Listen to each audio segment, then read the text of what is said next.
രാജ്യത്തിലെ ഓരോ പൗരന്മാരെയും ആ ലഹരിക്ക് അടിമയാക്കി അതുവഴി പണം കൊള്ള ചെയ്തു ആ രാജ്യത്തിൻ്റെ ഒരു സാമ്പത്തിക സ്ഥിതിയും ആ ഒരു ഭദ്രതയും എന്താ പറയുക ക്രമസമാധാനത്തിന് നശിപ്പിക്കാനുള്ള എന്താ പറയുന്ന ഒരു ഭയങ്കരമായ ഒരു നെഗറ്റീവ് പവറുള്ളൊരു ആയതുകൊണ്ട് ഈ ലഹരി എന്ന് പറയുന്നത്.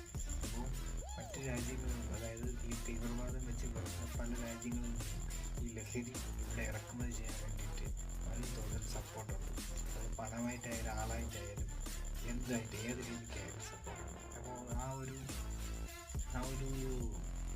പ്രശ്നമാണ് അവരുടെ ആ ഒരു ശ്രമത്തിൻ്റെ ഫലമായിട്ടാണ് ഇത്രയധികം ലഹരി വസ്തുക്കൾ ഇത്രയും നമ്മുടെ ഈ സെക്യൂരിറ്റി സിസ്റ്റം, അതായത് ആർമി ആയാലും പോലീസ് ആയാലും മറ്റ് ഏത് വിഭാഗമായാലും ഇവരുടെ എല്ലാം കണ്ണുവെട്ടിച്ച് കേരളത്തിൽ നമ്മുടെ ഇന്ത്യക്കകത്ത് ഇതെല്ലാം പുറം രാജ്യങ്ങളിൽ നിന്ന് ഉൽപ്പാദിപ്പിക്കുന്നതും ഇവിടെ